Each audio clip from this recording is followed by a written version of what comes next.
So the view that you saw there moments ago, that was SpaceX Mission Control that's located here in Hawthorne, California, just off to my side.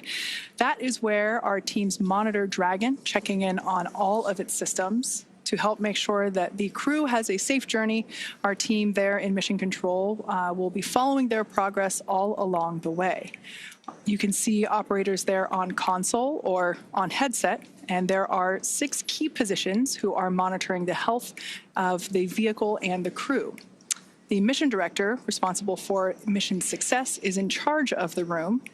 And then there's somebody that you've already heard once this morning. That person you'll hear talking to the astronauts throughout our operations today. You see them there on your screen. That is our SpaceX Core, which stands for Crew Operations and Resources Engineer. That is the singular voice to the crew. That person is responsible for translating everything that's going on in mission control around them and speaking and delivering those messages efficiently to the crew on board Dragon. Now, the other positions are focused on specific things like vehicle systems and navigation and control, avionics, software, propulsion, life support, and communications with ground segments.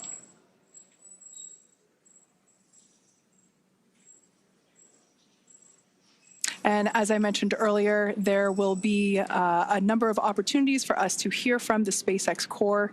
That is the person primarily responsible for communicating to our commander, Xena, and so she will be the person communicating back and forth with our crew here on the ground.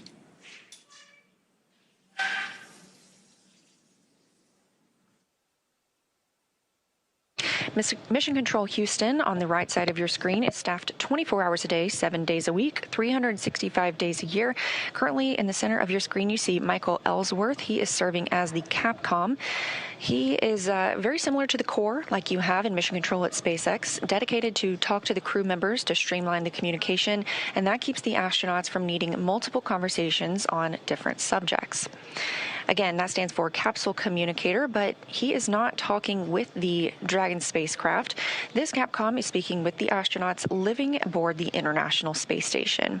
Capcom sits right next to the flight director, and tonight we have Allison Bollinger on console.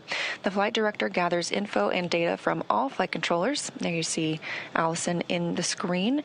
She leads the team through major milestones and approves or declines suggestions based on pre-established flight rules. We have other key members in the room, like ADCO, who controls the attitude or the orientation of the space station. We also have the VVO, which is the visiting vehicle officer, who monitors and works with external teams sending spacecraft to and from the space station. Of course, we have a flight surgeon who the astronauts get a chance to speak with on a regular schedule on a private conference line. We also have Robo, who works with the Canadarm2 and maneuvers it to complete work outside the space station. When astronauts are on a spacewalk, the Canadarm2 is maneuvered by an astronaut within the station. There are plenty other positions, as you can see, and team members who monitor the station's solar arrays, the astronauts' schedules, and even where every piece of equipment and cargo is stored, because it takes a tough and competent team to make a mission successful.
As they're on their way home, let's take a look at the Crew 11 mission patch. This patch was designed by the crew, and its colors celebrate the 3 nations they represent. And the 3 stars honor their space agencies working together. 2 sunbeams form the number 11, shining on a tiny blue dot, which is our home on Earth. A dragon looks on, which is a nod to both the spacecraft and the spirit of exploration, while a red flame wraps around it all, symbolizing the full journey: launch, life in space, and today, a safe return home. And if you look closely, you'll see a tribute to their children in the stars, which is a reminder that missions like this inspire the next generation.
If you're just joining us, thank you for watching. You are tuned into the live coverage of NASA's SpaceX Crew 11 mission and their return to Earth.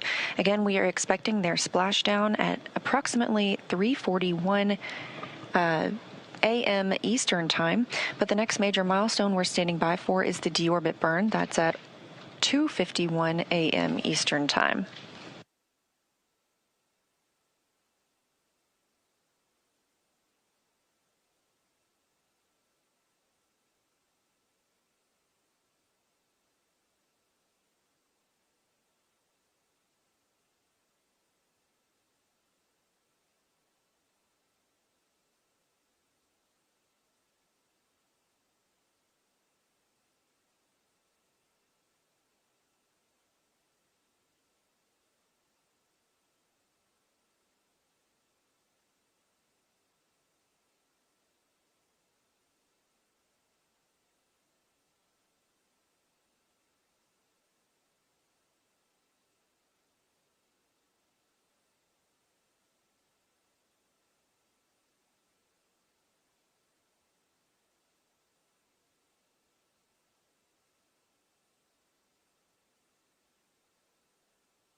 Now, before they begin their atmospheric re-entry, let's take a moment to get to know the crew that we're bringing home.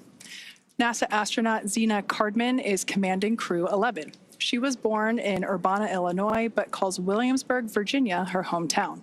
She's a scientist at heart with degrees in biology and marine science from the University of North Carolina at Chapel Hill.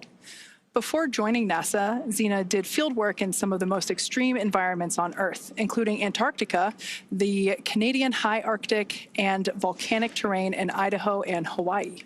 She was selected as part of NASA's 2017 astronaut class, affectionately known as the Turtles.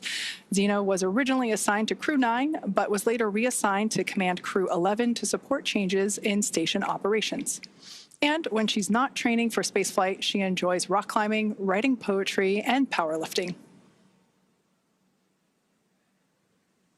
Next up is your Crew 11 pilot, NASA astronaut Michael Fink. He's a Pennsylvania native and a veteran of 3 previous space flights, spending more than a year of his life in orbit. He first flew to space in 2004 as a flight engineer on Expedition 9, then returned in 2009 to command Expedition 18, where he helped prepare the station for future 6-person crews. In 2011, he took part in the final flight of Space Shuttle Endeavour, STS-134, logging 3 more spacewalks along the way. Fink has also been a key player in NASA's commercial crew efforts, supporting development of the Boeing Starliner. He served as a backup pilot for the crew flight test, helping shape Starliner's avionics and software from the ground up, and he co-hosted a launch broadcast. Outside of spaceflight, he's a passionate learner into geology, astronomy, reading, and languages. He's conversational in both Japanese and Russian, which is a skill that comes in handy on the International Space Station.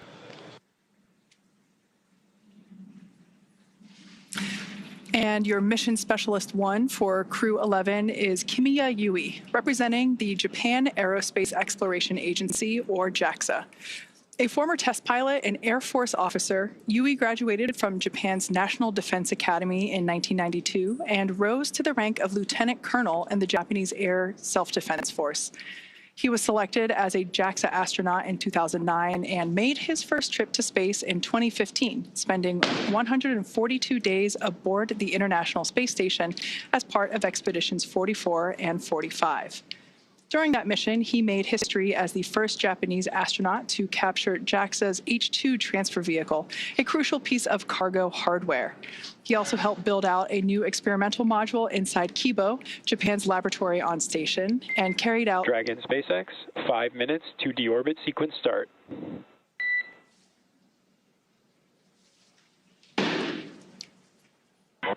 Dragon copy. All right, that was SpaceX Core, just letting the crew know that we're about 5 minutes away from the initiation of that 13-minute deorbit burn. Now back to Kimiya Yui. He carried out experiments, 21 experiments, in fact, on behalf of JAXA while on board station. In 2016, Yui was named chief of JAXA's astronaut group, and today he's on his way back to space, or excuse me, is on his way back from space.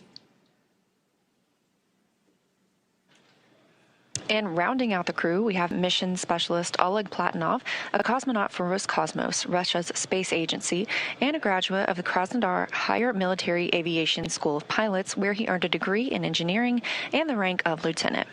Platonov completed his cosmonaut training in 2018 and was certified as a test cosmonaut that same year.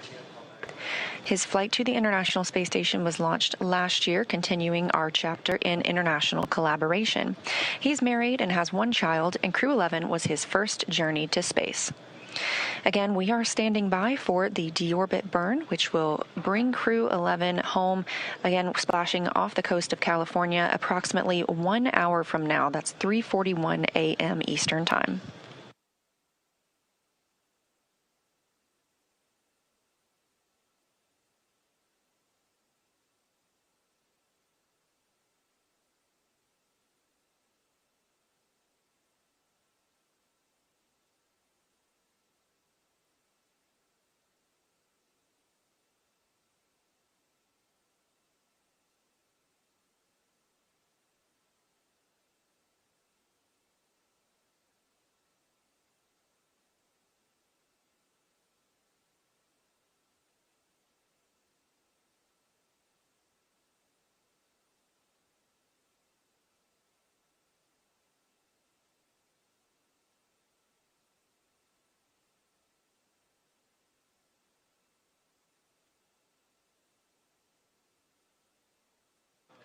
During their time in orbit, Crew 11 celebrated 25 years of continuous human presence aboard the International Space Station.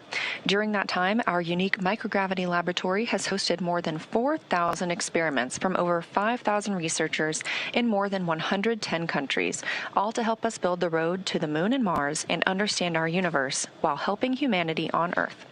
Crew 11 conducted more than 140 unique scientific experiments and technology demonstrations during their stay aboard the orbiting laboratory. Continuing the space station's legacy of groundbreaking science, Crew 11 worked on experiments to understand bone loss and studied bioprinted human tissues to understand or to ensure the health of astronauts on future missions and improve the quality of life for patients on Earth. They worked on the development of long-term storage of cryogenic fluids in space with Earth-bound medical and industrial applications. The team also tested an inflatable capture bag that aims to remove space debris from orbit, protecting future spacecraft and crews, and could also be used to capture samples during exploration missions and enable mining of small asteroids. Let's dive into some of these experiments and investigations. The MABLE-B study investigates how microgravity affects bone marrow stem cells and their secretion of proteins involved in bone formation and loss.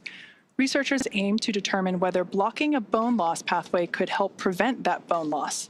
Findings may lead to new strategies for combating bone loss both in space and on Earth. MVP Cell 07 studies how bioprinted liver tissue with blood vessels matures in microgravity, focusing on cell behavior and tissue development. Researchers are examining how space may affect the structure and function of these engineered tissues. Results could help advance space-based production of high-quality tissues and organs for medical use on Earth and support astronaut health on future missions. Capture Bag Demo tests an inflatable debris capture bag on the space station, assessing its opening, closing, and ability to stay airtight in microgravity. This technology could be used to remove space debris from orbit, protecting future spacecraft and crew members, and could also be used to capture samples during exploration missions to the Moon and Mars and enable mining of small asteroids. Next up is ZBOT-NC. Many spacecraft use cryogenic fuels, which are extremely cold, for propulsion. These fuels must be kept extremely cold to stay liquid, but SpaceX's temperature fluctuations can cause them to slowly evaporate and escape the tank. This creates fuel efficiency and mission planning. So ZBOT-NC investigates how specific types of gases affect pressure control in propellant tanks in space. The data collected will help validate models and contribute to the design of more efficient cryogenic fuel storage systems for long-duration missions. Rounding out this list, Bionutrients 3 aims to develop an on-demand method for producing essential nutrients in space using bioengineered yeast, helping maintain crew health on long-duration missions while reducing launch mass. Building on previous studies, it introduces advanced food safety features and tests 3 sample types: yogurt, kefir, and a yeast-based beverage. The project aims to identify a food-safe, genetically engineered organism that remains viable over multiple years to produce a mission-relevant nutrient or biomolecule of interest.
If you've just recently tuned in, we are standing by for the call out of the initiation of our deorbit burn. We're expecting that to begin at 11:51 p.m. Pacific time.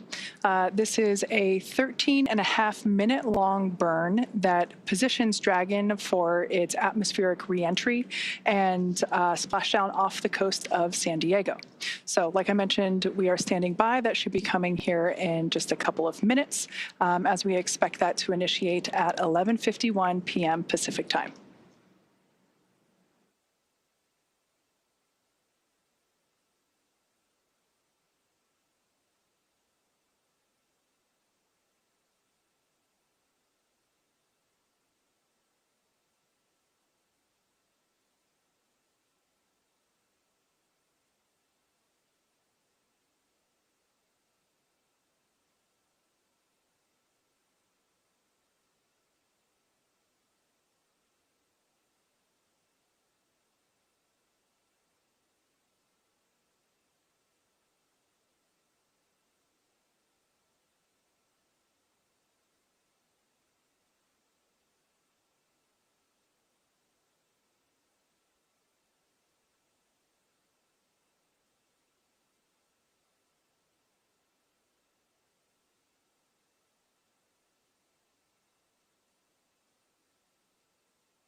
As we await that deorbit burn, which we expect to commence momentarily, just a look at some of the Crew 11 statistics.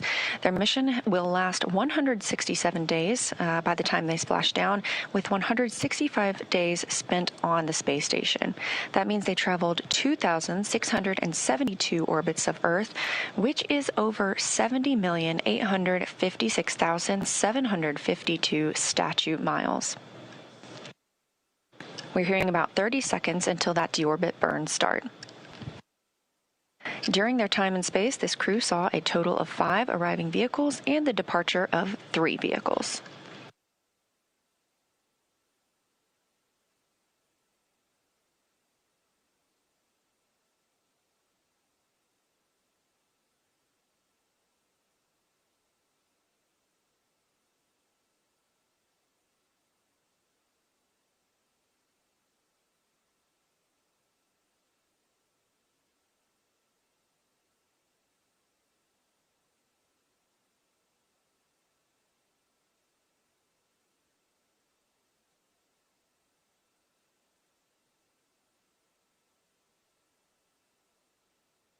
And right on time, at 2:51 a.m. Eastern Time, we have confirmation that the deorbit burn has begun. This burn is expected to last over 13 minutes. For these return and splashdown operations, the United States Coast Guard, in coordination with SpaceX and NASA, establishes a safety zone to ensure public safety and for the safety of those involved in the recovery operations, as well as the crew aboard the returning spacecraft. Multiple notices are issued to mariners in advance and during recovery operations, and Coast Guard assets may be deployed to discourage boaters from entering the splashdown zones. We want to again stress to all of the public the need to respect this safety zone. Recovering a spacecraft spacecraft from the water is a hazardous operation, and any other boats interfering increases risk to the astronauts in the capsule, the teams working to recover them from the water, and the safety of those that come too close. Now, for the safety of the crew and your own safety, we would love for you to continue joining us on NASA Plus and the SpaceX webcast, because you're going to get the best views of our astronauts on their journey home.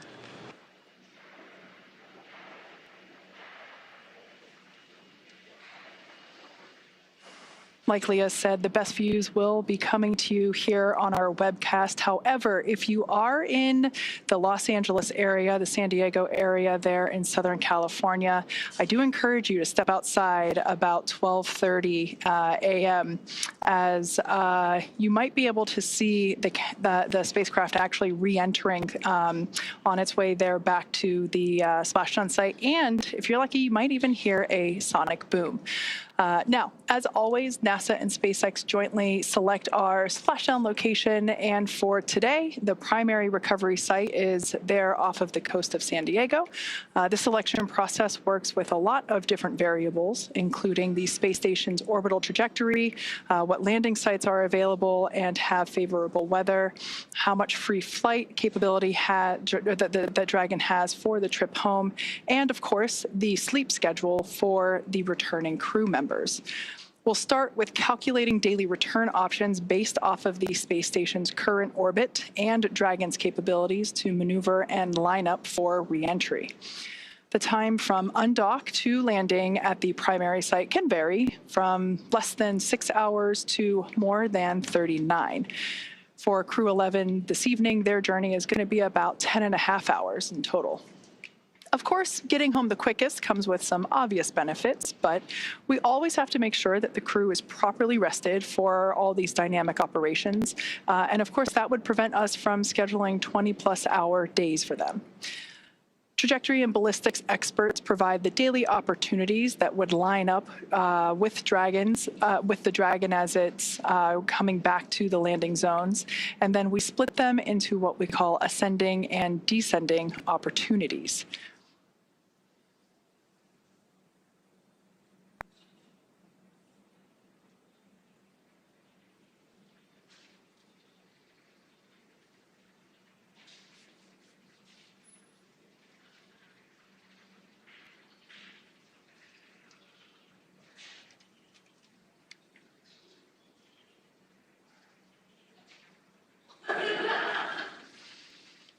Okay, so we still have a few minutes left to go here in this deorbit burn. As I mentioned before, this is the transition of the Dragon spacecraft from Earth orbit to atmospheric reentry. This is lining the spacecraft up for its precise splashdown location there off the coast of San Diego. So in a couple minutes, in fact, we expect this deorbit burn to conclude at 12:04 a.m. Pacific time. So we will stand by and await to hear the call for nominal burn. When we hear that, that will confirm completion of this deorbit burn for Dragon Endeavour.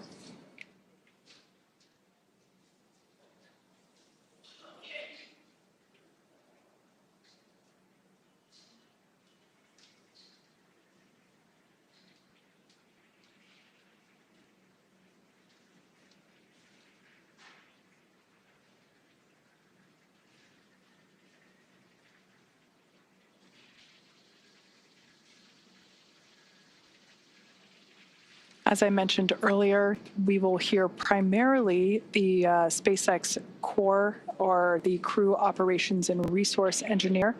That is the primary role in mission control that is responsible for communicating with the Crew 11 spacecraft. That individual is seated there on the left-hand side of your screen. That is SpaceX Hawthorne Mission Control. Also seated there, I believe I see my boss, SpaceX Vice President Bill Gerstenmaier, sitting there in the front row. This group of operators are standing by and monitoring Dragon's progress throughout this burn.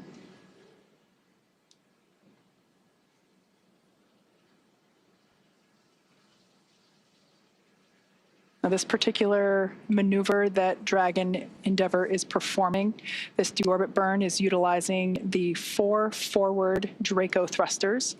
We say forward because that indicates that it's basically the language indicating that they're located at the top of the Dragon spacecraft. These 4 Draco thrusters, this is the last time that they will be utilized for this mission.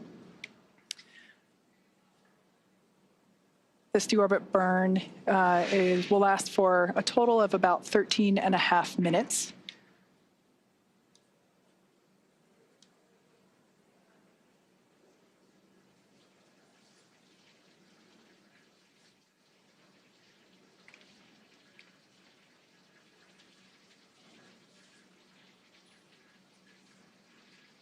Okay, we still got about 6 minutes left in this deorbit burn. As we wait for a conclusion of the deorbit burn, let's talk about Dragon Endeavour's journey from the space station so far.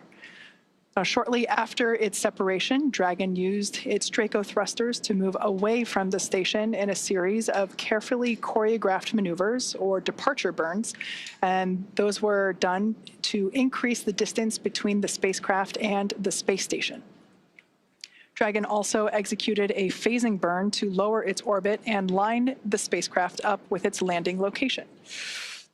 Following the phasing burns, Dragon is now completing its deorbit, which will be followed by reentry and splashdown.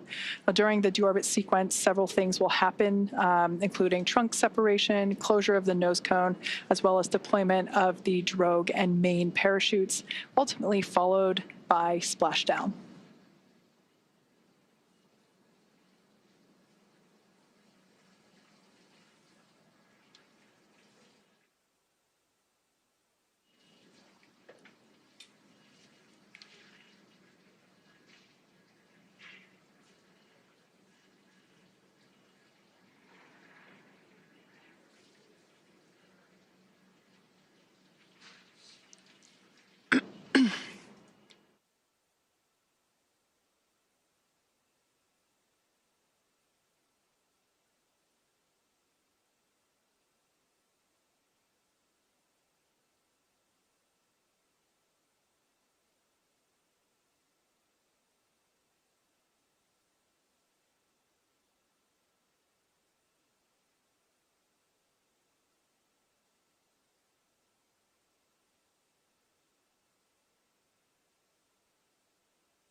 Again, if you're just joining us, this is the live coverage of NASA's SpaceX Crew 11 mission return to Earth. We are currently in the deorbit burn, which started at 1:51 a.m. Central Time, 2:51 a.m. Eastern Time. It's expected to last approximately 13 minutes, so we still have about 4 more minutes left of this burn. Once it's complete, Dragon will then proceed to jettison the trunk before it re-enters the Earth's atmosphere, exposing the heat shield on the base of the spacecraft and protecting the crew as they make their way toward the splashdown location.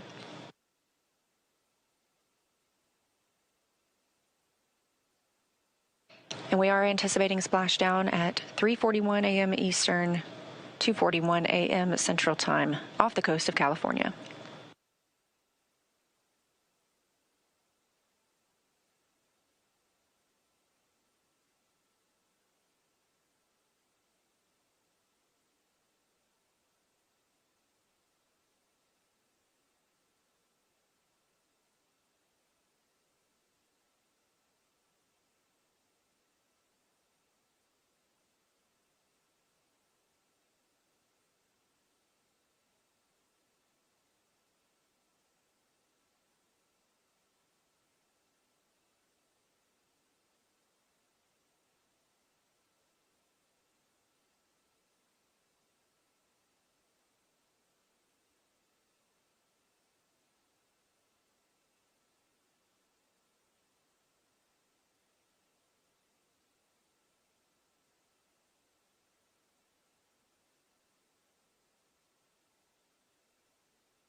All right, we have just over a minute remaining in this 13.5-minute burn. This is the deorbit burn. This is the final burn for the forward Draco thrusters. It is placing Dragon on its final trajectory to the Splashdown location off the coast of California. We're targeting one of our 3 pre-designated locations. This one will be just off the coast of San Diego.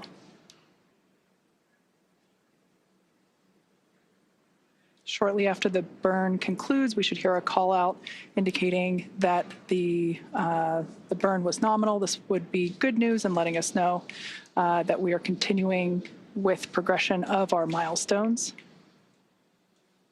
After deorbit burn, we will jettison the trunk and have atmospheric reentry.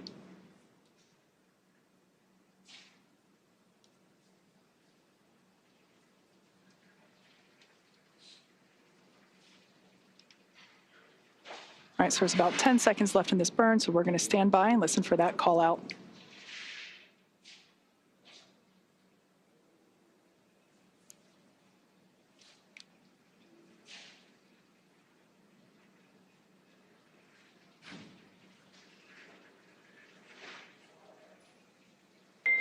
Dragon SpaceX, deorbit burn complete. Performance nominal. Trunk separation initiated. Dragon copy is nominal deorbit burn. Trunk separation process initiated. Okay, good words there from SpaceX Core, letting our Crew 11 team know that the deorbit burn was as expected.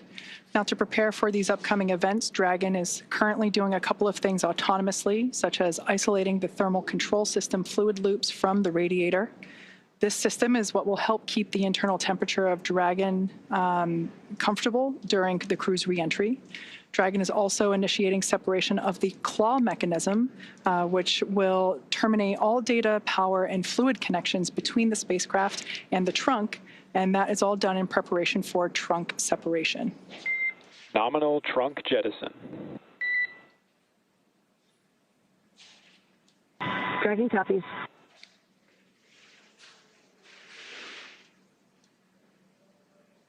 All right, great news there. We heard the call out for successful trunk separation. So that means that telemetry is looking good. The nitrox system is primed for cabin and suit cooling, and the heat shield is exposed and ready for atmospheric entry.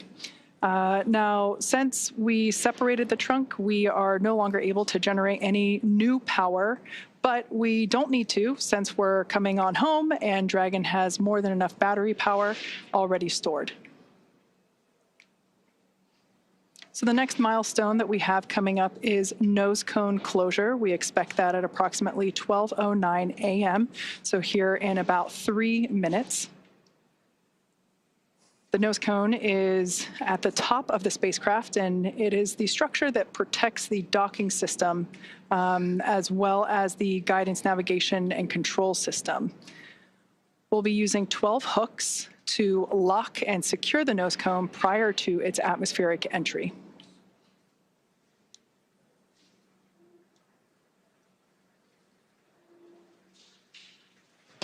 That's right. We are standing by for nose cone closure, expected just a few minutes from now. And as you can tell, things are picking up a little bit more quickly as we prepare for splashdown. Again, expecting that to come at 2:41 a.m. Central Time, 3:41 a.m. Eastern.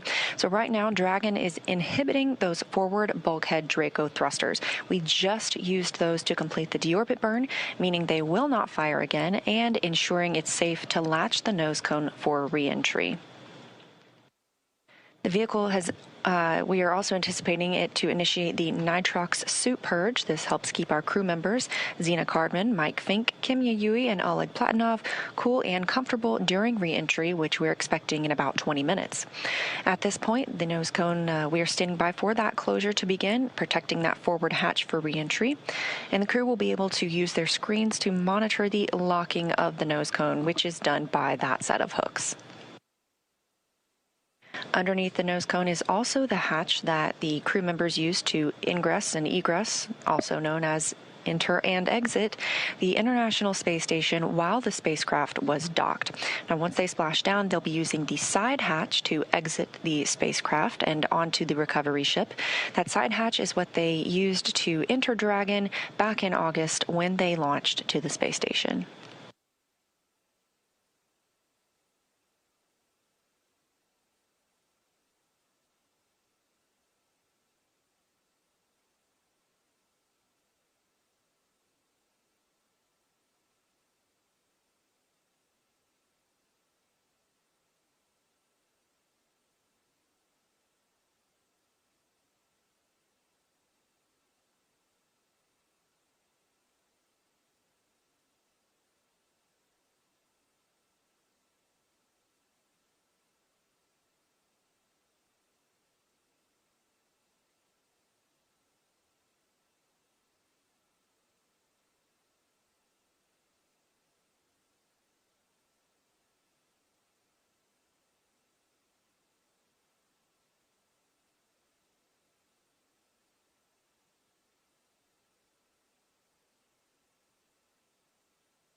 For those of you that have just recently joined us for Crew 11 Splashdown, we have completed the deorbit burn that set Dragon on its precise trajectory back to our splashdown location off the coast of San Diego, California. We've also jettisoned the trunk, and we've just closed the nose cone. So these are the final physical changes for the Dragon spacecraft prior to its atmospheric entry. Now, we expect that entry period to begin about 12:30 a.m. Pacific time, so in about 20 minutes or so.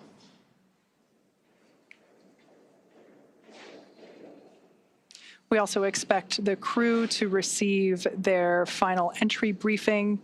This is where the SpaceX core will communicate any changed details, such as timeline shifts to the anticipated loss of signal and acquisition of signal, as well as the entry period.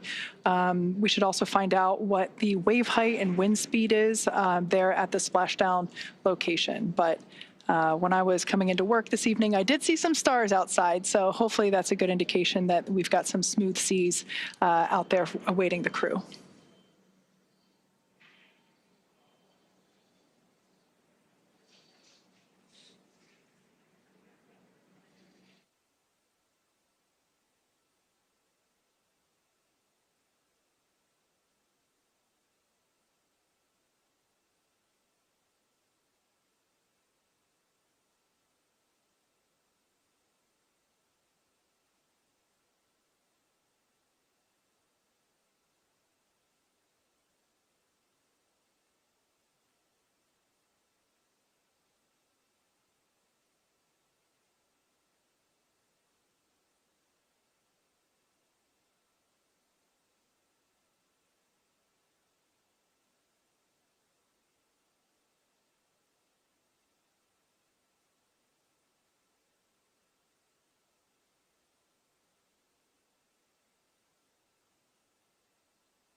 As we are in the process of the hooks and latches driving to secure and close the nose cone, just a recap of what we've seen so far tonight. The spacecraft undocked from the International Space Station earlier today. This crew 11, spent 165 days aboard the orbiting laboratory, but 167 days in space altogether, if you count the time they have spent getting to and from the space station. At 1:51 a.m. Central Time, 2:51 a.m. Eastern, the spacecraft executed the deorbit burn. That was an approximately 13-minute-long burn, committing the spacecraft to coming home and splashing down off the coast of California. We're anticipating that splashdown in less than 30 minutes from now, 2:41 a.m. Central. After the nose cone closes, we will begin seeing our reentry process, and part of that is a communications blackout. We lose communication with the spacecraft. This is an anticipated and tracked milestone as they go through reentry and plasma builds up around the spacecraft itself. We do regain that communications shortly thereafter, and following that, we anticipate seeing drogue parachutes deployed. There are 2 of those, as well as 4 main parachutes, slowing down the spacecraft to a splashdown time of, again, 2:41 a.m. Central Time. So we're just standing by for confirmation of nose cone closure.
Dragon SpaceX, nose cone secured for entry.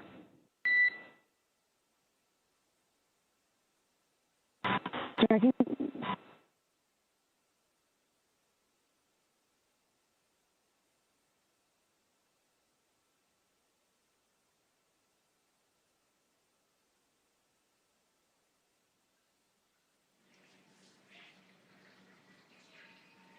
Okay, we heard good news there. The nose cone is closed and secured, locked in position, ready for atmospheric reentry. Now, as we begin the second half of entry, Dragon has begun to inject cooled nitrox or nitrogen-oxygen mixture into the air, being delivered directly into the suits worn by the crew. Again, this is what will allow our crew members to remain comfortable while external temperatures reach up to 3,500 degrees Fahrenheit. Meanwhile, the heat shield is pointing forward, essentially leading Dragon to our landing site just off the coast of San Diego, which is important as it will be doing a lot of the work during this reentry. So let's talk a bit more about the heat shield. Dragon's primary heat shield is comprised of PICA 3.0, which stands for Phenolic Impregnated Carbon Ablator. Now, the first-gen PICA was actually initially developed by NASA for studying and sampling comets within our solar system. SpaceX partnered with NASA to develop PICA X, which was the second-gen product. Dragon SpaceX for entry briefing. Report when ready to copy.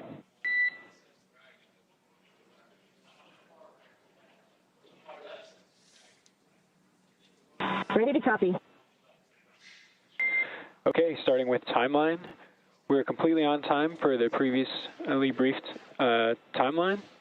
Splashdown per your displays at 0841 Zulu. COM blackout start 0828. Blackout end 0835. How copy?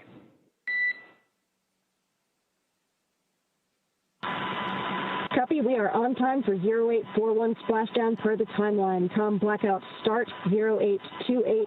COM blackout end 0835. That's a good readback. We have a nominal vehicle status. We're tracking an on-target arrival to San Diego with pristine weather conditions for splashdown. Recovery team is on site and ready to support.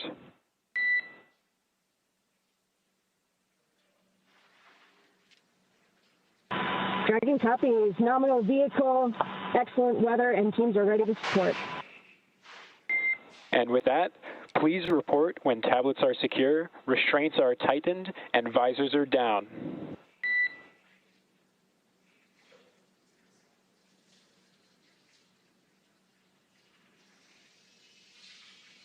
SpaceX Dragon, tablets secure, restraints tightened, and visors down. SpaceX copies all.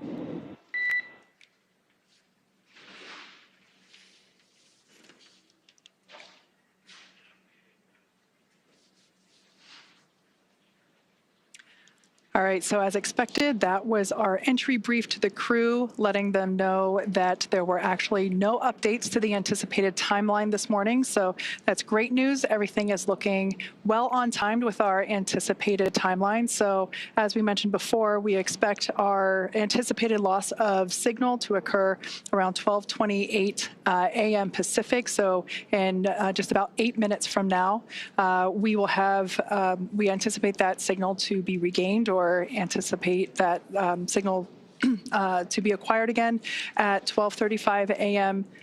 Pacific time. Now, sometimes we are able to hail the crew a little bit earlier than that. Sometimes we get those communications back. And then once again, splashdown at 12:41 a.m. Pacific. So again, if you're in Southern California, head outside and look up.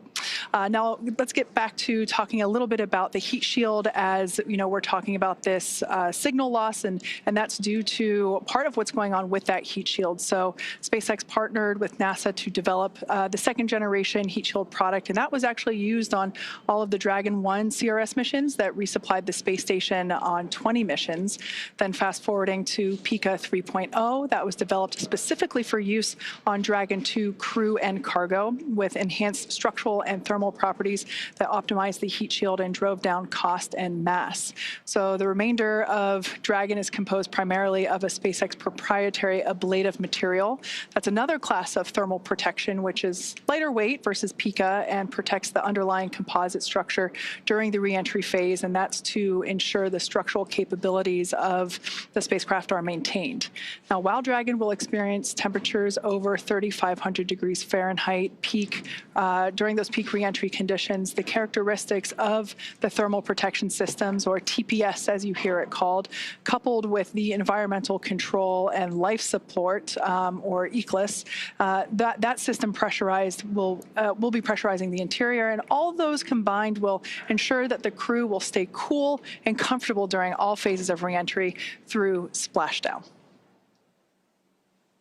SpaceX Dragon, okay, so opening seat 3 visor just to adjust glasses. Dragon, SpaceX, can you repeat?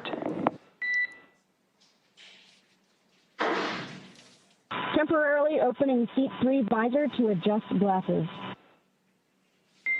Copy, adjusting glasses. Your go for that. Okay, so that was important to note there because our commander, Zena Cardman, had already reported back that all visors were down and in the locked position ready for atmospheric reentry, but one of our crew members had to adjust their glasses. So she did a good job there in reporting back to SpaceX crew to let them know that one of the crew members had to reopen momentarily. Visors are down. We copy. Visors are down. 5 minutes until predicted calm blackout. See you on the other side at 0835.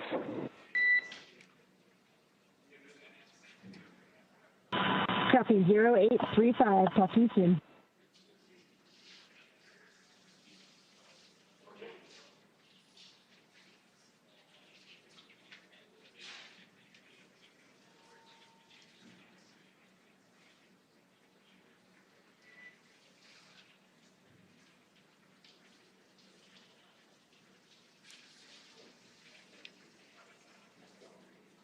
Okay, so as we have been saying, everything that Dragon and the crew on board does is carefully choreographed, not just the maneuvers that the spacecraft is executing, but the communications between our crew here on the ground and our crew in space. So, Leah, we can see all of that being perfectly demonstrated with what's going on now. Absolutely, and we are standing by for the reentry portion when we expect to lose communications with the spacecraft, but we will regain that communication after they have begun re-entering the atmosphere. So once Dragon has re-entered the Earth's atmosphere, a series of parachutes will deploy to slow the crew's descent. First will be the 2 drogue chutes, followed by the 4 main chutes to guide Dragon to its first contact with Earth since launching in August. Dragon will automatically deploy these parachutes when different pressure and positioning sensors on the spacecraft detect that they are at the right speed and altitude. The spacecraft velocity at drogue deploy is approximately 350 miles per hour, and they deploy at about 18,000 feet. You're getting a live look inside the cabin right now. That's Crew 11 preparing for their re-entry period. Again, having spent 165 days aboard the space station, and when they splash down, capping a 167-day mission. Before they can splash down, though, a little bit more about those parachutes. The next that we will see deploy will be the main parachutes. There are 4 of those. They deploy at approximately 119 miles per hour, or I should say when the spacecraft is traveling about 119 miles per hour, and they deploy at about 65,000 feet.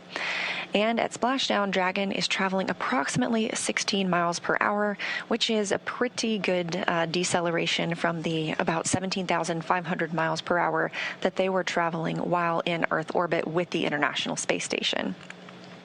Now, the highest G load the crew will experience during re-entry is approximately 3 to 5 Gs, so about 3 to 5 times what we are experiencing right now standing on Earth. This view is over the shoulder of Commander Zena Cardman and pilot Mike Fink of the Crew 11 spacecraft. In this view, you can see their crew displays. They're able to monitor everything happening with the spacecraft. However, all the next milestones should be completely autonomous and hands-off for the crew.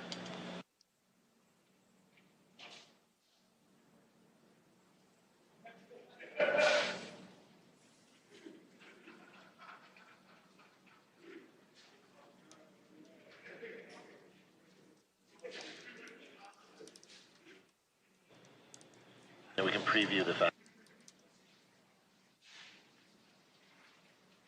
And we just heard that the crew is in entry attitude, and we are anticipating losing this view and losing our audio communications with the crew in just a minute or so as they enter this entry interface. They'll be traveling and experiencing heat outside the capsule at approximately 3,500 degrees Fahrenheit. And as they are traveling and re-entering Earth's atmosphere, a plasma builds up around the capsule that prevents us from communicating back and forth with the crew. We expect to regain communications with them about 7 minutes later, but we're still getting great views right now.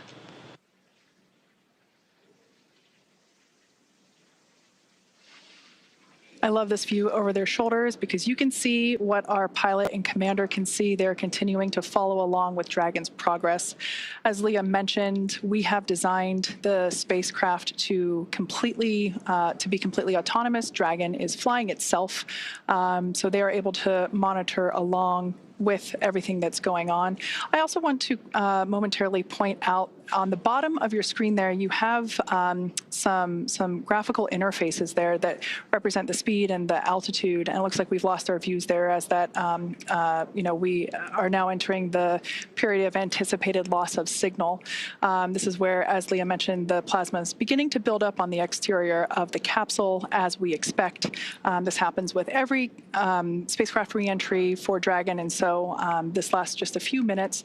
But I want to momentarily note that there on the bottom right-hand corner of your screen, you can actually see something pretty cool where when one of the Draco thrusters ignite to fire and help steer the spacecraft, you will actually see that they're represented on the interface there. Now, the four in the middle, those are representing the four forward Draco thrusters.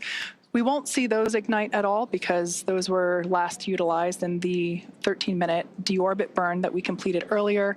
Those are located under the nose cone, which has been closed, locked, and secured. So everything that you'll be seeing are the thrusters that are located on the side of our spacecraft, and that is enabling Dragon to fly itself home to its predetermined splashdown site off the coast of San Diego, California. For about a minute and a half until we have that atmospheric reentry. Once again, if you're in Southern California, head on outside and look up. There's a good chance that you might be able to actually see Dragon streak across the sky, look toward about the north and the west. As we mentioned before, we have entered a communications blackout period, which lasts about 7 minutes due to the plasma formation on the exterior of the capsule.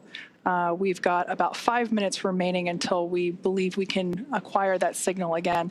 Now, during this time, no vehicle telemetry is received by Mission Control or the recovery team, and no external commanding of the vehicle or voice communication is possible. But like I was saying, Dragon is designed to fly itself.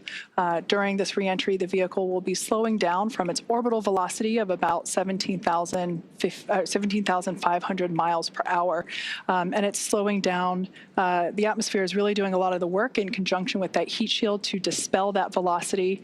That results in heat, and that is why we have this plasma building up on the exterior of the spacecraft.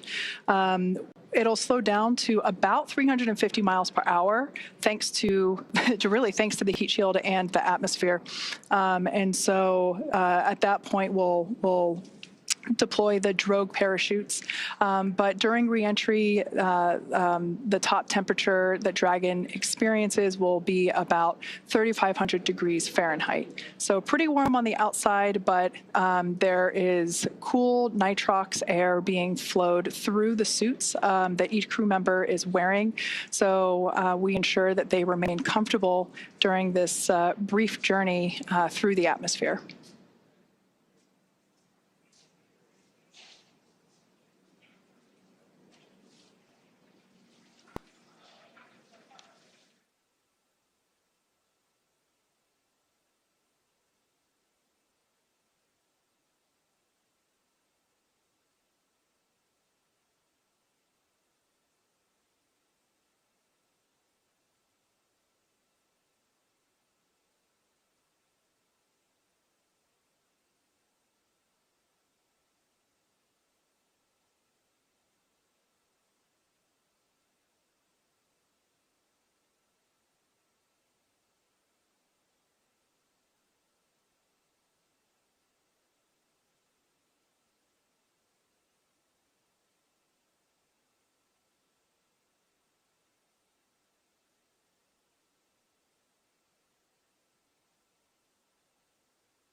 Now, while we await AOS, or acquisition of signal, let's go through a brief recap of today's events.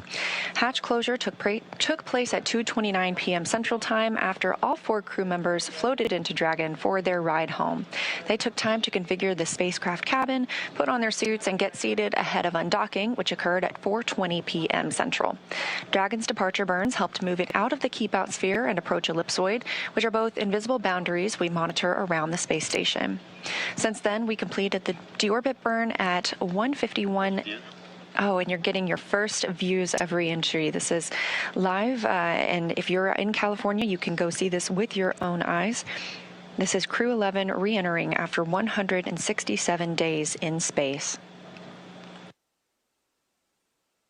Again, we are in a loss of signal period. This is a tracked period as the spacecraft re-enters Earth's atmosphere.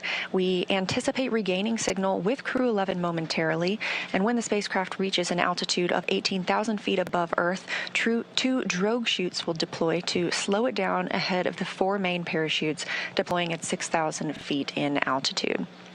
Now, Splashdown will be the milestone we will see after that, which is expected for 2:41 a.m. Central Time.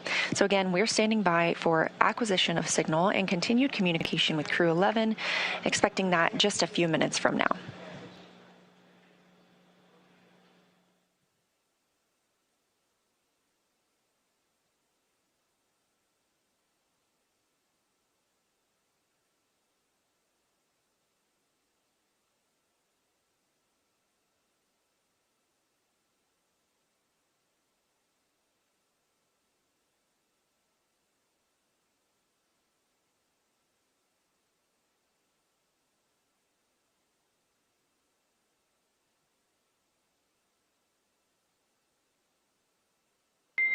Dragon SpaceX, comm check.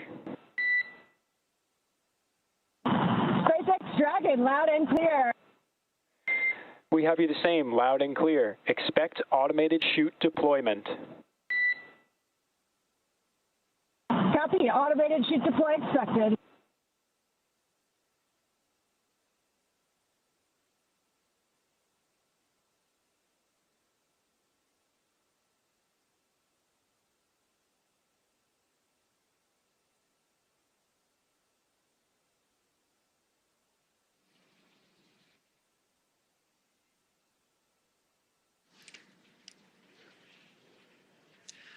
All right, so there we heard that we had confirmation of that acquisition of signal, or AOS. It actually came in a minute early, so that's good news there. We heard the core inform the crew to expect drogue parachute deployment that happens when Dragon senses the right speed and altitude. So that's roughly about 350 miles per hour and around 18,000 feet in altitude. There we have a view from... GPS converged. Expect nominal altitude for drogue chute deploy. Dragon copies, expecting nominal altitude. So we'll have that drogue deploy in about a minute from now, but we have our first views from the WB-57. This is a high-altitude tracking plane that is providing these thermal signatures via infrared. This is really cool to see here as we continue to track Dragon on its way back to planet Earth.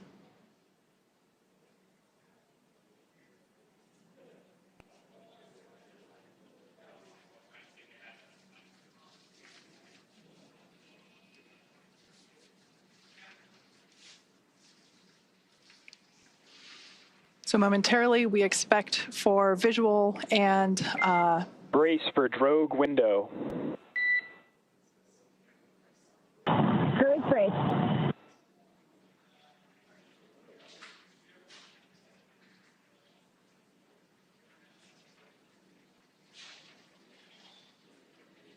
Dragon has safed the propulsion system as we anticipate drogue deployment any moment now.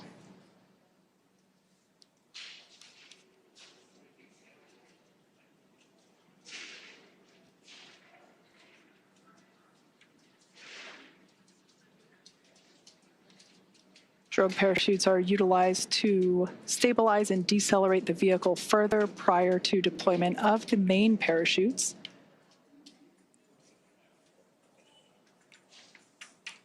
stroke should be deploying here in a couple seconds, and mains will follow in about 1 minute.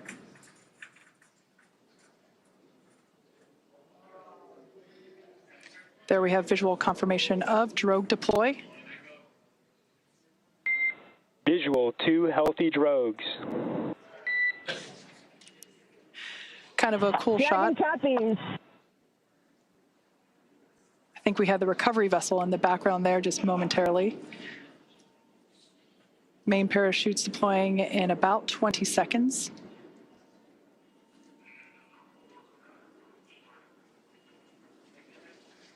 The main parachutes deploy when the vehicle is about 119 miles per hour and around 6,000 feet.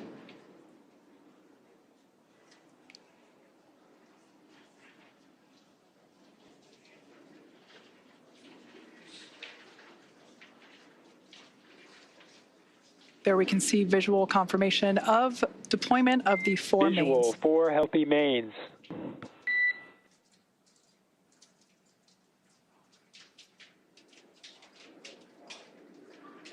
These main parachutes help decelerate the spacecraft even further. So they deploy around 119 miles per hour, and they'll decelerate it down to about 15, 16 miles per hour.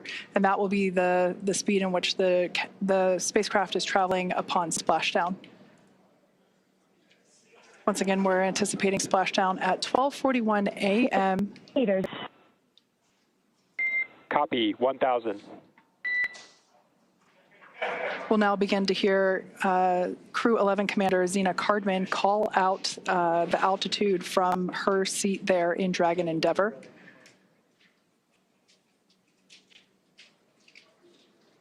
SpaceX's mission control team in Hawthorne continues to report the precise landing coordinates to the recovery team. Copy, 800.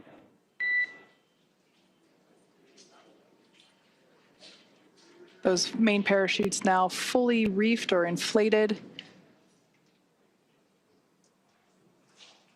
We ensure that the parachutes inflate over a few seconds to help reduce the shock to the system. 600 meters. Copy, 600.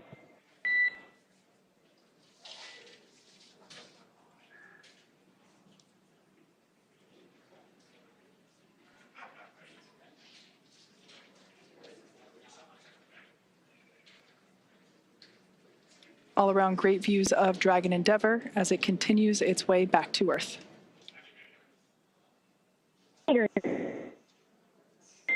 Copy, 400. Crew are braced.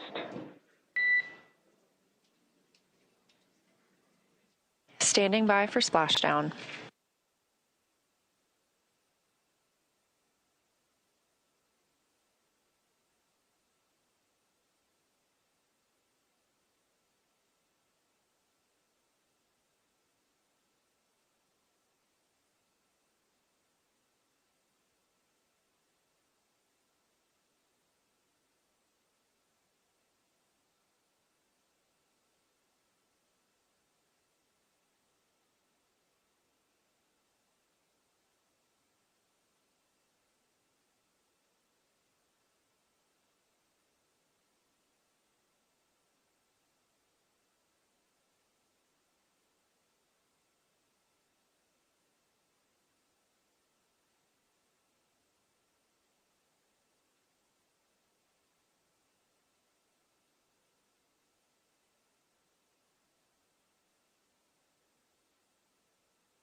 Splashdown of Crew 11. After 167 days in space, Dragon and NASA astronauts Zena Cardman and Mike Fink, Kimya Yui of JAXA, and Roscosmos cosmonaut Oleg Platonov are back on Earth. Dragon, SpaceX, we see splashdown. SpaceX Dragon, copy, concur, splashdown, and mains are cut. We are in 4.800. SpaceX copies, and we see the same. Mains cut. On behalf of SpaceX and NASA, welcome home, Crew 11. SpaceX Dragon, it's so good to be home. With deep gratitude to the teams who got us there and back.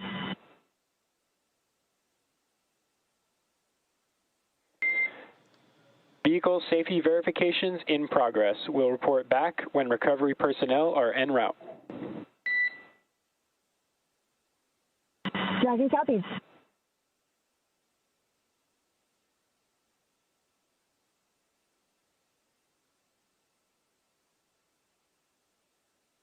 Again, we have splashdown of NASA's SpaceX Crew 11 mission, a 167-day mission, 165 of those being spent on board the International Space Station, now splashing down off the coast of California. That splashdown coming right on time at 2:41 a.m. Central Time. The SpaceX recovery ship and team has been waiting for Dragon splashdown, and they will now begin making their way to the splashdown location.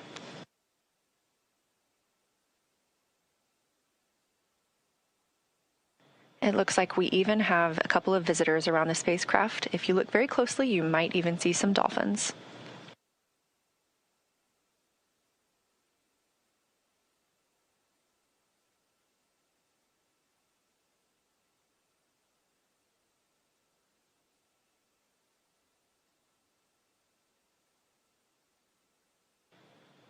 Again, a return by the books for Crew 11, having splashed down at 2:41 a.m. Central Time off the coast of California.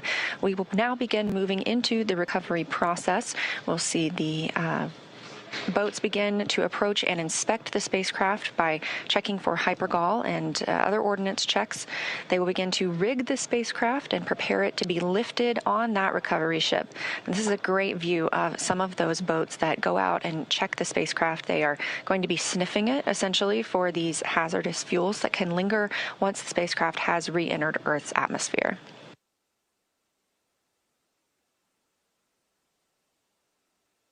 SpaceX Dragon 49800, Section 3. We are in Stable 1. SpaceX copies. Stable 1.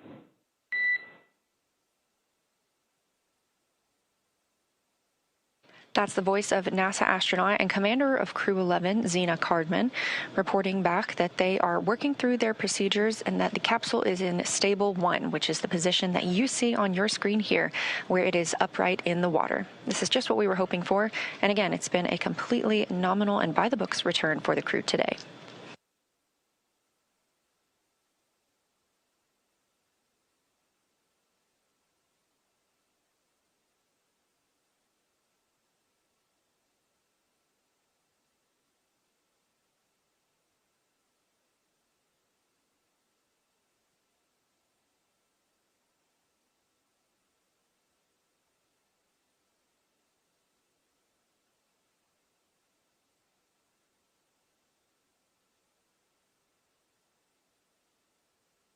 This is a live view of Crew 11 aboard Dragon from the SpaceX recovery vehicle, or from their SpaceX recovery ship.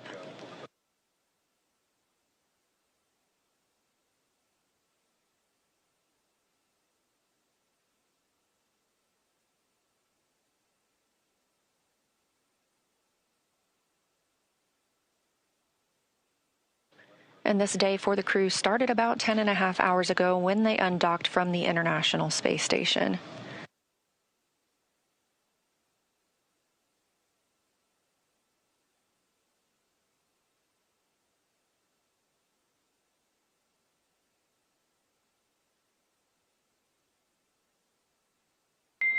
SpaceX recovery teams have been given the go to approach. SpaceX is go for recovery personnel to approach. Expect personnel alongside in 1 minute. Copy, 1 minute. Thank you.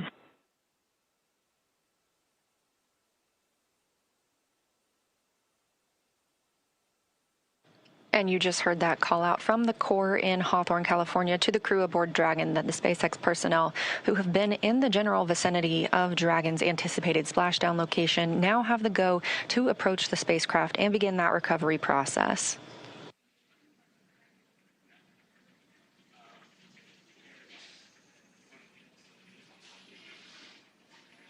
All right, so as we heard, we are now standing by for recovery of the Dragon Endeavour spacecraft with NASA astronaut Zena Cardman and Mike Fink, Kimia Yui of JAXA, and Roscosmos cosmonaut Oleg Platonov, who are inside that spacecraft that you see there. Now, Dragon has already, I would also like to point out, we've got some folks here are approaching the spacecraft now that they have gotten the okay for the approach. They're on some fast boats there. This is the SpaceX recovery team. Personally, one of my favorite teams to work with here at SpaceX. They're a really scrappy crew, and they're going to work really quickly here to get the Crew 11 team out of the water. And it's always a lot of fun to watch these operations proceed. Now, Dragon has already autonomously completed several steps to safe itself following splashdown. For those of you that perhaps just joined us, the return has gone very smoothly so far, as Leah had mentioned.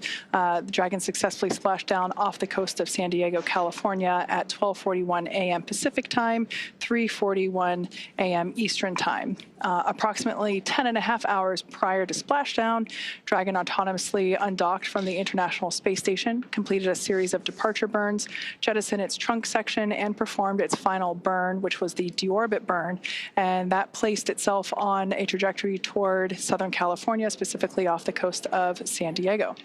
So Dragon successfully re-entered the Earth's atmosphere, followed by deployment of its parachutes to slow the spacecraft down to a gentle splashdown. So we're now going to follow the final part of the crew's journey as the Dragon spacecraft is lifted out of the water and placed on the recovery boat. So we see here the recovery team beginning to prepare. One of the most important steps will be to Dragon SpaceX, hypergol sweeps and unfired ordnance checks, nominal. Rigging in progress, approximately 25 minutes until capsule lift. Stand by for PMC. The next call you hear will be from SpaceX flight surgeon on Dragon to Ground Private. Dragon copies. 25 minutes until lift. Standing by for PMC. All right, we heard there that the crew will have an opportunity for a private medical conference with the flight surgeon. That is standard for all of our crew returns. That will be done on a private channel. Great view here from the drone. This is our first look at the front side of Dragon Endeavour. I love this view because you can see the lights on the inside. This crew member here is actually on the capsule, beginning to place the rigging required for the lift onto the large recovery vessel. This takes a few minutes to essentially lasso and wrangle the Dragon capsule as it gently bobs there in the water.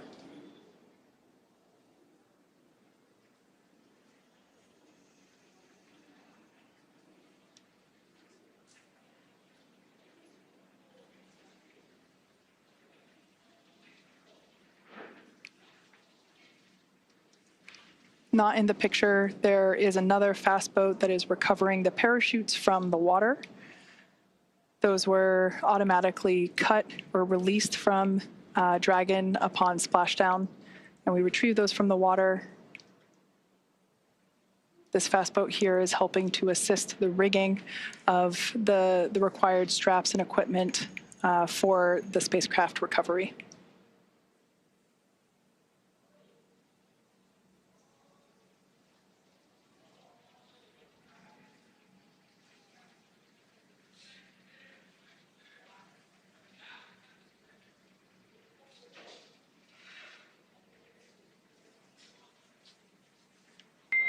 Dragon SpaceX, Dragon to Ground is no longer privatized.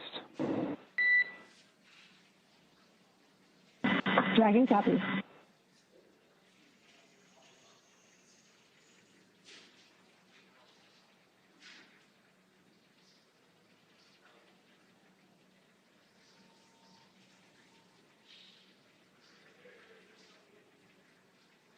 SpaceX recovery team continues to maneuver around Dragon Endeavour as we continue progress of placing the recovery straps required in order to safely lift the spacecraft out of the water.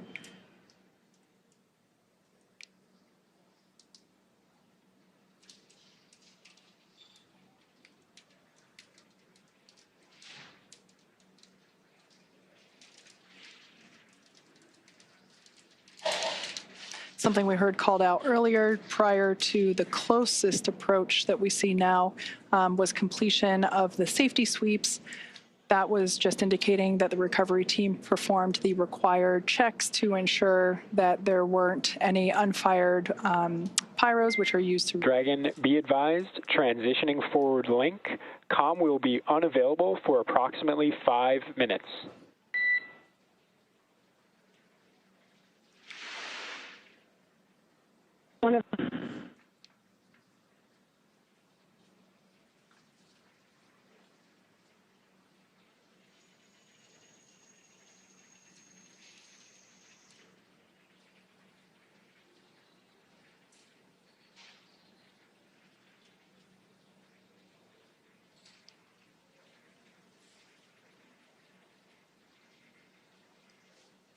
Earlier, prior to atmospheric reentry, we heard SpaceX core report to the crew during the, during the entry brief that recovery conditions were almost pristine, and he was not joking. It seems that the weather, the waves are pretty smooth out there. And Leah mentioned earlier that there are some dolphins out to play as well. Perhaps we might be able to get to see those as the recovery vessel gets a little closer to the spacecraft.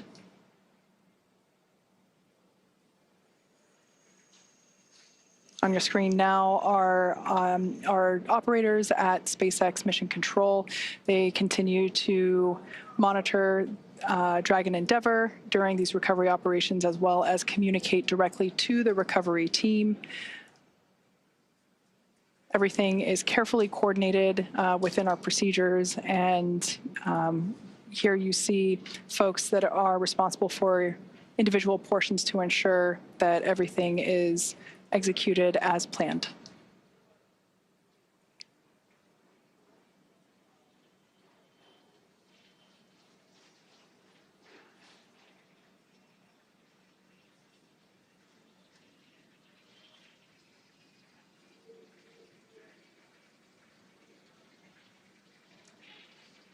If you've just recently joined us, we had a perfectly nominal re-entry of Dragon Endeavour. The crew splashed down exactly on time at 12:41 a.m. Pacific time off the coast of San Diego.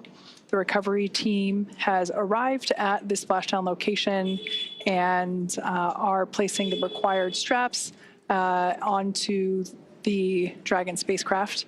The crew are safely inside. Nobody is allowed to pass go just yet. We still have to lift the spacecraft out of the water and onto our recovery vessel. Dragon SpaceX, forward link transition complete. Comm check. We've got you loud and clear. We have you the same.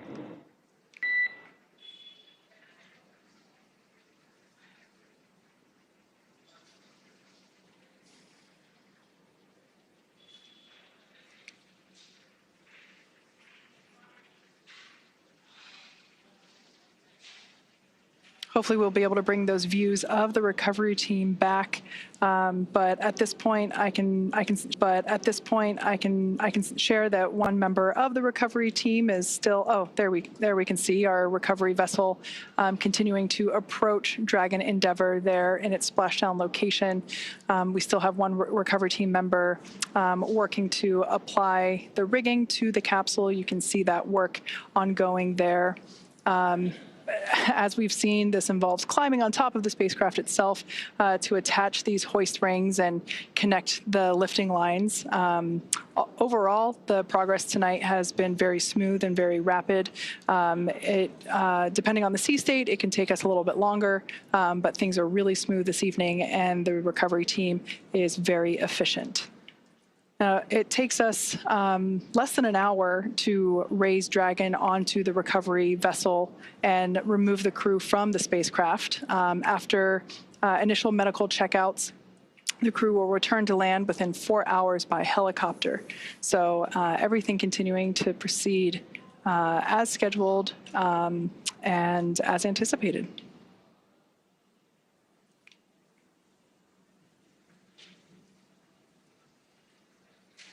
The ring that you see there on the deck of the, of the recovery vessel, that is what we refer to as the nest. That is where the Dragon Once lifted out of the water using the hydraulic lift there at the aft end of the recovery vessel, the Dragon spacecraft will be lifted and placed into that nest, and that nest will then be translated forward on the recovery vessel up to where the egress, the egress bay is located.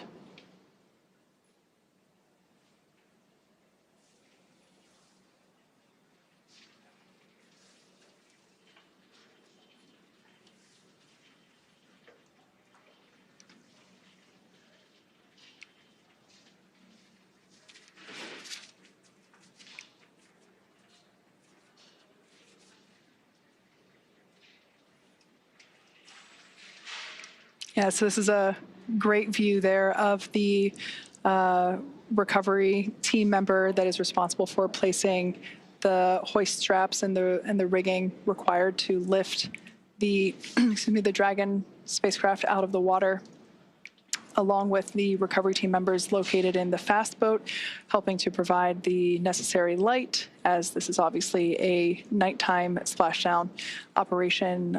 We've done several of these before. As you can see there, the sea state is super calm, and I'm assuming really nice conditions to be working in right now. Over time, we can see the primary recovery vessel. This is our recovery vessel Shannon, named after, of course, Shannon Walker, who flew on Crew 1. She is the first female astronaut to fly in our Dragon spacecraft. So we have this vessel named after her. And we can see Shannon slowly but surely getting closer and closer to Dragon Endeavour as it patiently waits there in the glass-like water.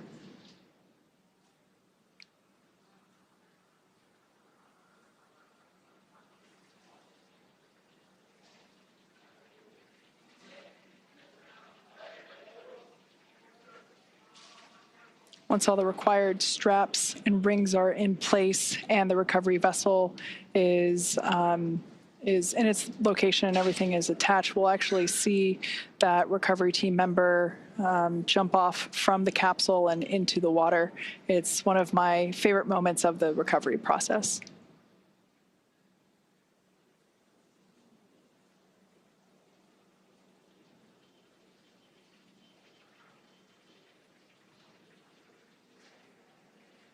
I think we might, yep, there they are. The dolphins are back to play. We now have a better view of them. I'm sure they're very intrigued by all the lights that are in the area here in the middle of the night in Southern California.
If you've just recently joined us, you're tuning in at a great time. We're in the final phases of the Crew 11 return to Earth.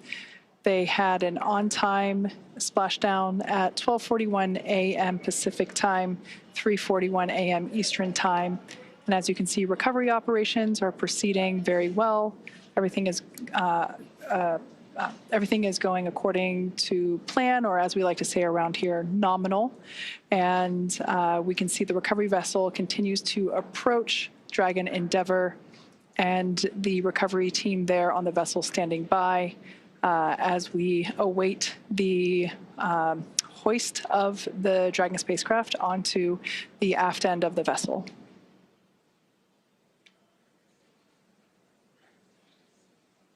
I can say once we make the final approach here to the Dragon spacecraft, the hoisting actually happens.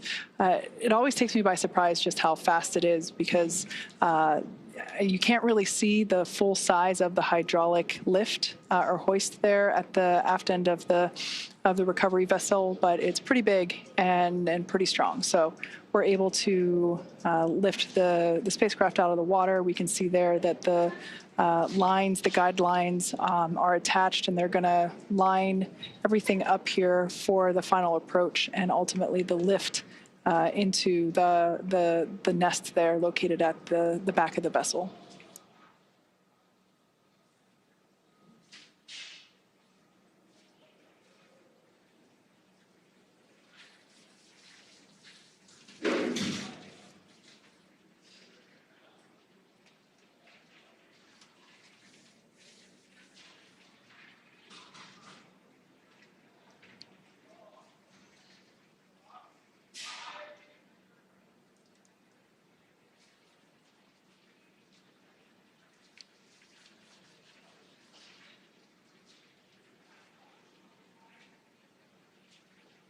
So we can see Dragon Endeavour, the gap is closing between Dragon Endeavour and our recovery vessel Shannon.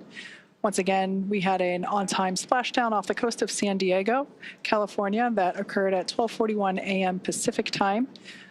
All 4 crew members of Crew 11 are still in our Dragon spacecraft. Moments ago, when the spacecraft was turned the other way, we could actually see Dragon SpaceX. Rigging complete. Approximately 5 minutes until capsule lift. Dragon copies. 5 minutes to lift.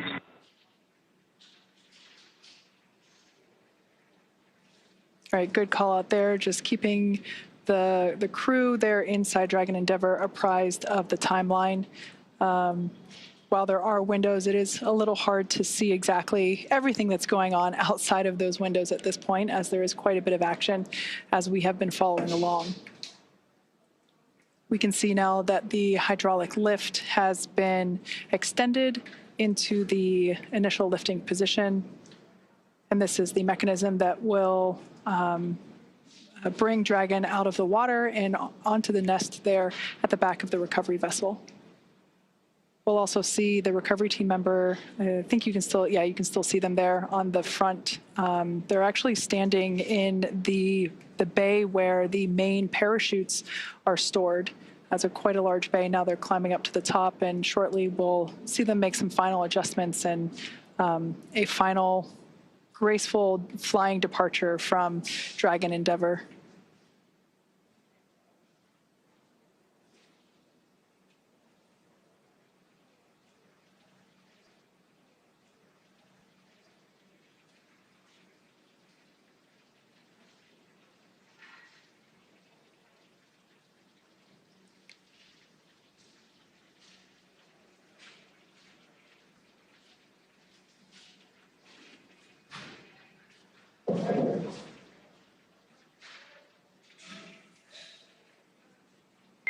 Brace for capsule lift. Crew bracing.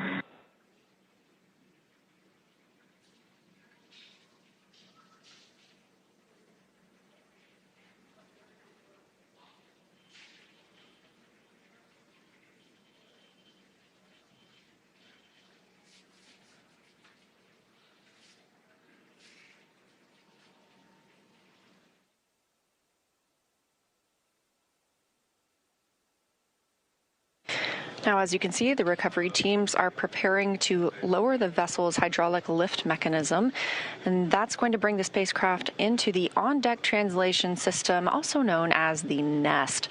Dragon will remain in the nest during crew extraction and then for the journey back to port.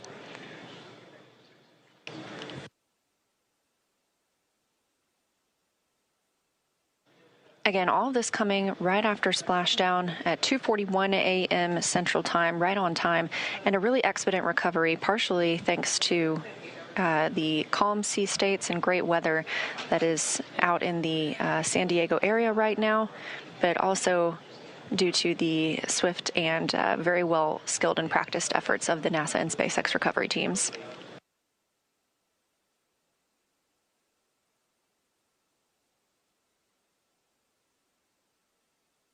The spacecraft is now being lifted. It'll be set on the nest and centered. It'll be oriented so that the side hatch is facing forward for the crew to egress. It'll be moved into the hangar underneath that helipad that you see illuminated in green on the top of the ship, and then pulled towards the mezzanine area so that the crew can be helped outside of the hatch. Once open, a SpaceX medical doctor will be the first to check in on Cardman. Fink, Yui, and Platonov are Crew 11 crew members and see if they're ready for egress or exiting the vehicle. This is a standard procedure for all of our crew returns. This view coming from the recovery vessel, as you see Dragon, and at the very bottom, that is the nest in which we were discussing, and that's where Dragon will remain now and all the way back to port.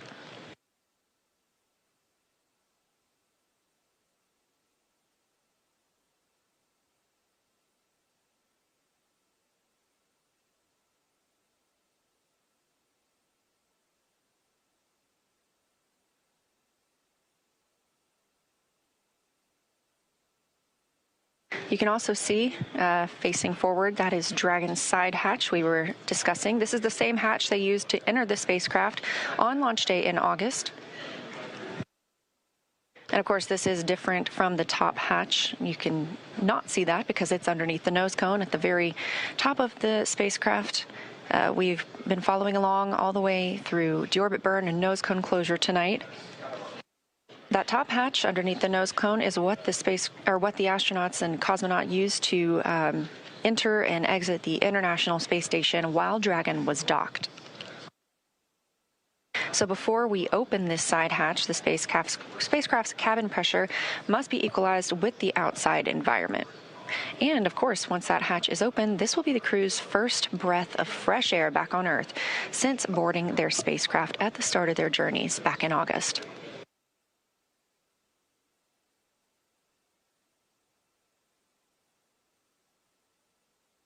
Again, a very by-the-book return for Crew 11 tonight. Everything nominal, as we often use, meaning it's normal and as planned and as expected. Splashdown happening at 2:41 a.m. Central. This swift recovery getting them on the boat. It's now 3:10 a.m. Central. Dragon SpaceX, welcome aboard the recovery vessel. Recovery personnel are completing their final checks and stand by for translation to the Egress platform. Dragon copies. Now that voice speaking with the astronauts and cosmonaut on the Dragon spacecraft is still coming from the core in SpaceX Mission Control in Hawthorne, California. These team members are making sure that all thrusters are covered before they begin to maneuver the spacecraft toward that egress platform. We'll be standing by live the entire time.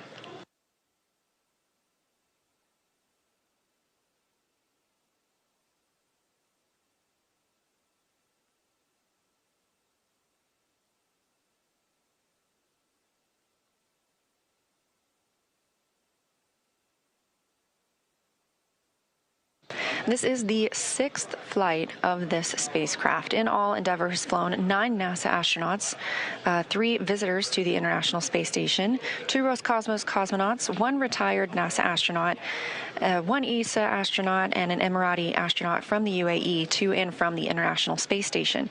Again, this is the 6th mission for this Dragon spacecraft named Endeavour. First launching on May 30th, 2020 to the International Space Station. And if you remember that date, that was the historic Demo 2 mission for the Commercial Crew Program, carrying NASA astronauts Bob Behnken and Doug Hurley.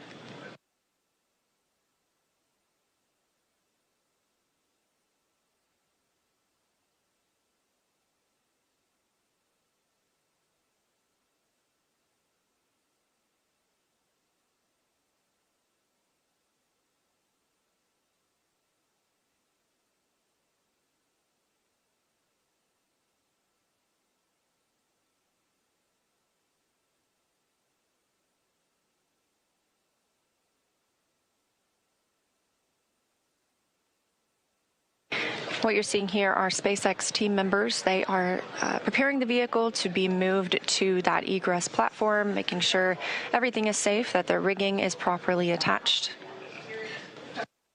This is really the final ride on Dragon for these Crew 11 crew members. One short trip to this egress platform, and then they'll begin being assisted out of the spacecraft. Completely normal procedures for all of our returns.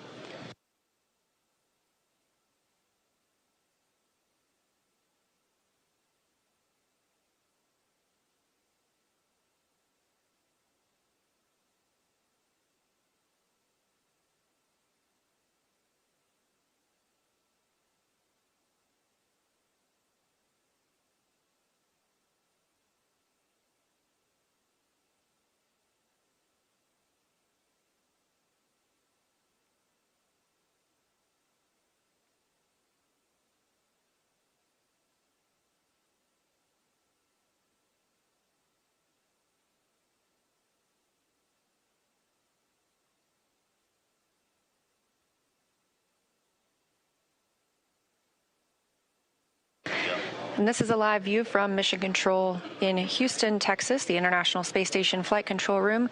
We have some additional visitors beyond the usual flight controllers and flight directors that staff this room 24/7. In the center of your screen, you'll see NASA Administrator Jared Isaacman speaking with team members, specifically right now the Spartan flight controller. Isaacman is, of course, an accomplished astronaut himself, having flown on 2 missions aboard Dragon, so he is familiar with these procedures and what the crew might be experiencing right now.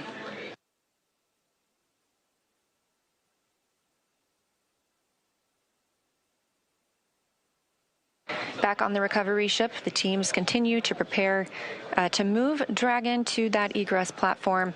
We'll get ready to officially welcome home the Crew 11 astronauts and cosmonaut.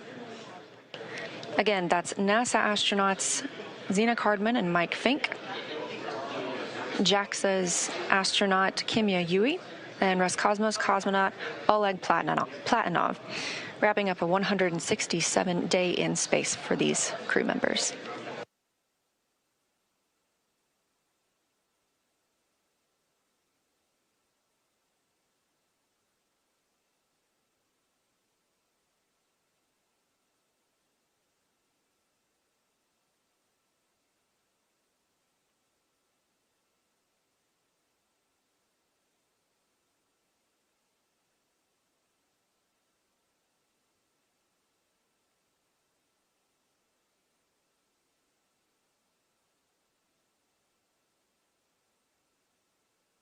Again, if you're just joining us, thanks for tuning in. This is the live mission coverage of NASA's SpaceX Crew 11 mission returning from the International Space Station back to Earth. As you can see, this is the Dragon spacecraft, and splashdown occurred at 2:41 a.m. Central Time, right on time.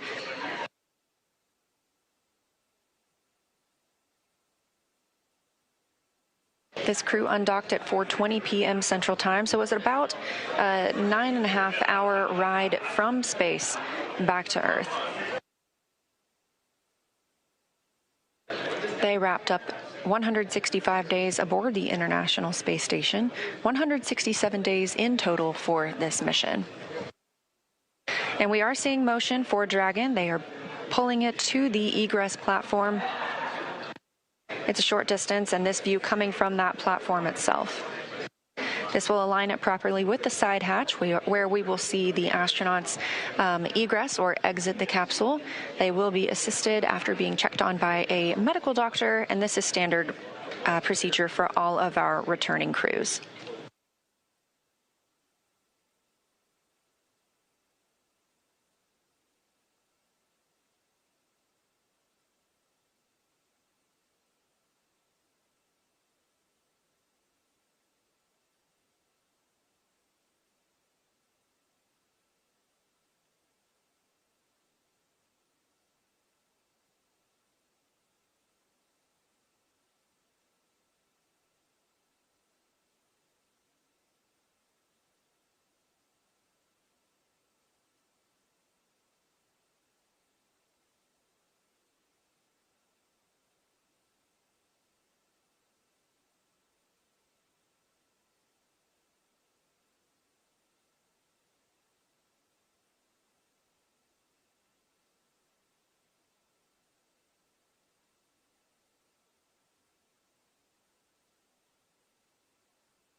We are getting confirmation that the spacecraft hatch is ready to be opened. Again, this will be the first time. Stand by for side hatch opening and egress.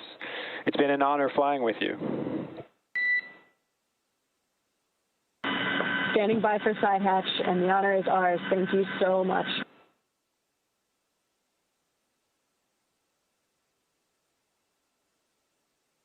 Good words from the Corps in SpaceX Mission Control to the crew. Again, with this side hatch open, this is the first breath of fresh air that this crew has gotten in 167 days since their launch back in August.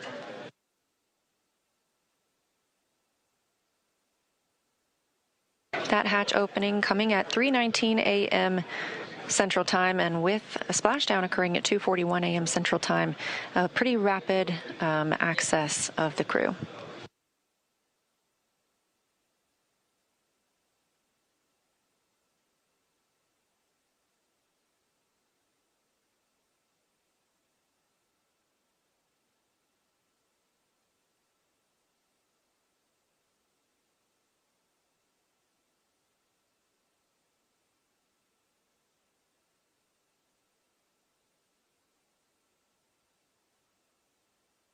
As previously discussed, the first team member to check on the crew is a SpaceX medical doctor, just giving them a once-over, making sure everyone's feeling all right and ready to exit the spacecraft.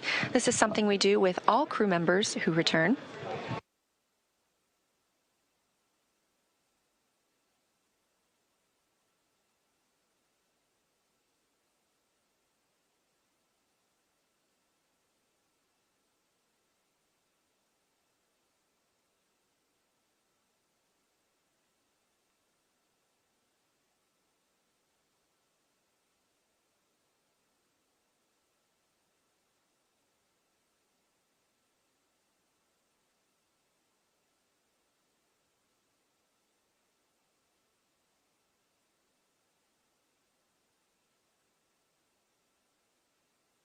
And getting a quick picture inside the capsule is NASA photographer Bill Ingalls.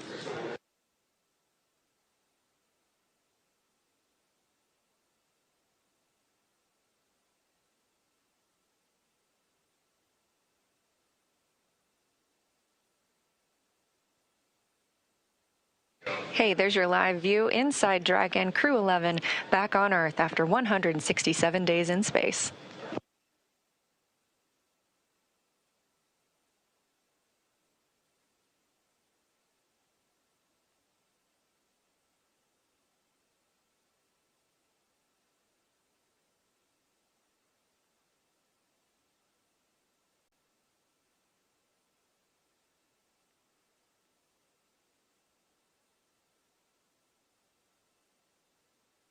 Again, next on the checklist for tonight is crew egress or exit. Team members will be assisting them as they are helped out of the spacecraft. Again, it's been 167 days since they were back on Earth, so our standard procedure will be followed here as well, where they are assisted out of the spacecraft and placed on essentially a gurney, and then they will receive some medical checks aboard the ship before flying back to land.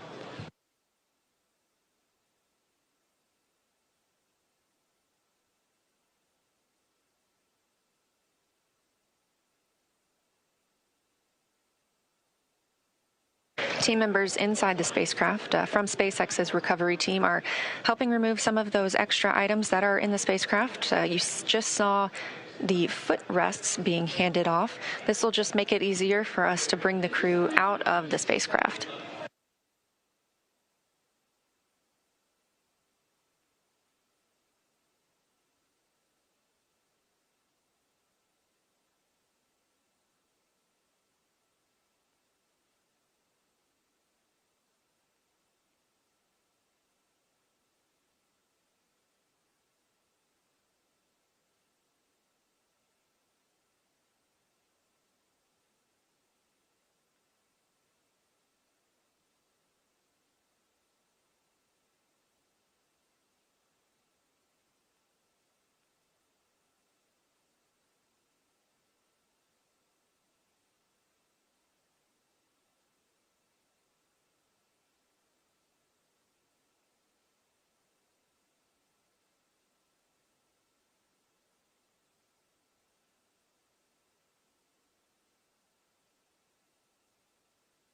just over 40 minutes since our crew splashed down off the coast of San Diego. Again, that coming at 2:41 a.m. Central Time. We are expecting to see them exiting the spacecraft very soon.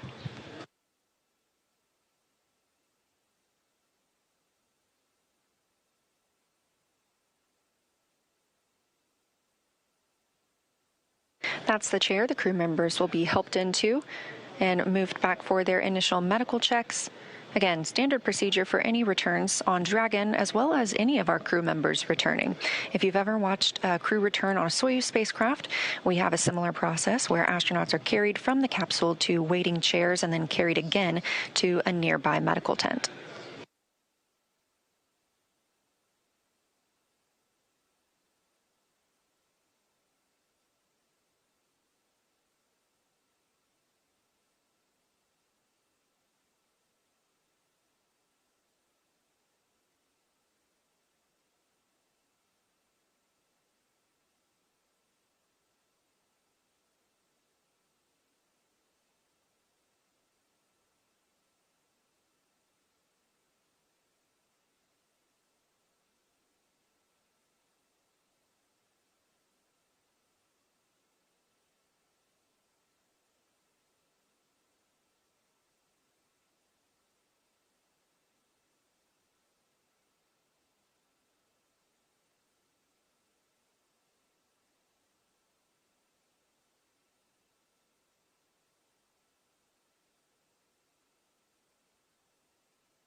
Again, you're watching live coverage of Crew 11's mission and return from the International Space Station, having undocked at 4:20 p.m. Central Time on January 14th, just yesterday, and splashing down at 2:41 a.m. Central Time today, January 15th. We are now just awaiting the crew to be helped out of the spacecraft.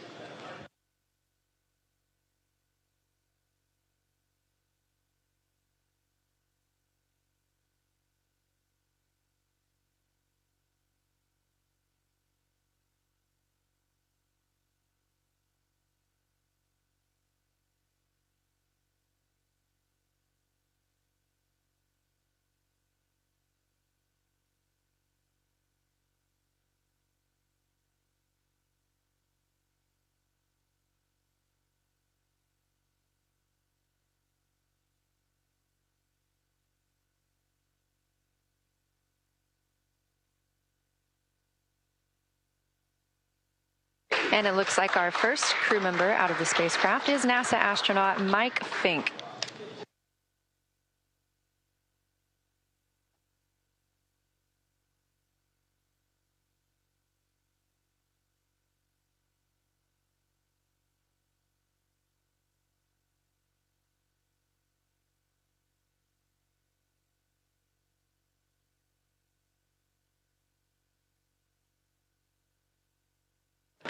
Yes, that's the pilot of the Crew 11 mission aboard Dragon.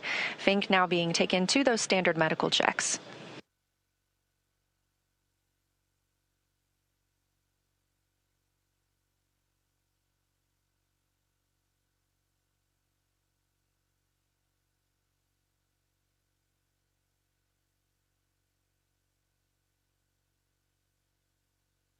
And since we just saw Mike Fink, it's worth noting he now has 549 total days in space. That's the fourth all-time most days for NASA astronauts.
Standing by for our next crew member to exit the spacecraft.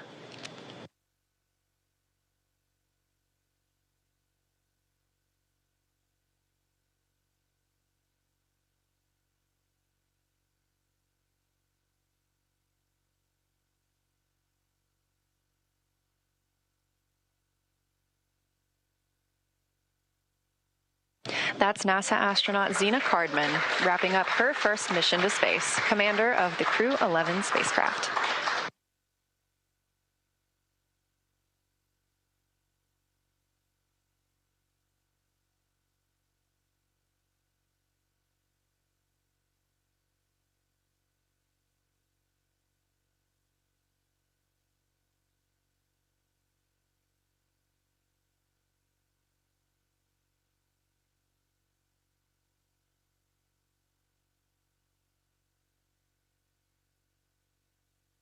That's another footrest being handed out of the capsule, and we'll be standing by to see who is next to be brought out of the spacecraft. Again, you see them being helped onto these stretchers. They are being escorted back to their routine medical checks.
Our next crew member to exit the spacecraft is JAXA's astronaut Kimya Yui.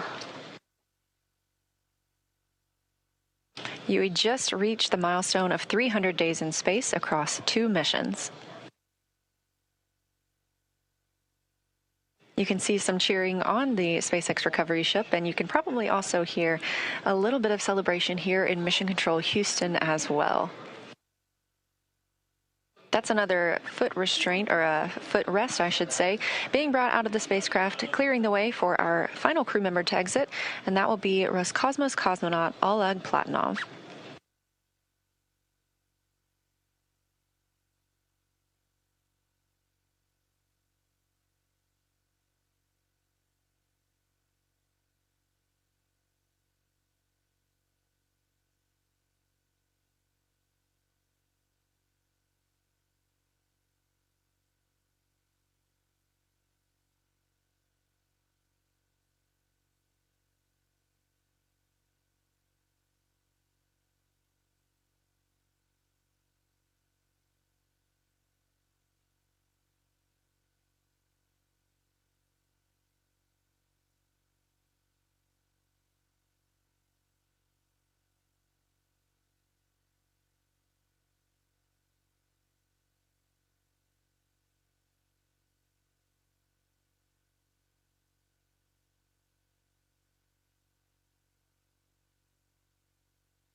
And we see the fourth crew member of Crew 11 being helped from the vehicle now. That is Roscosmos cosmonaut Oleg Platonov, also wrapping up his first mission to space.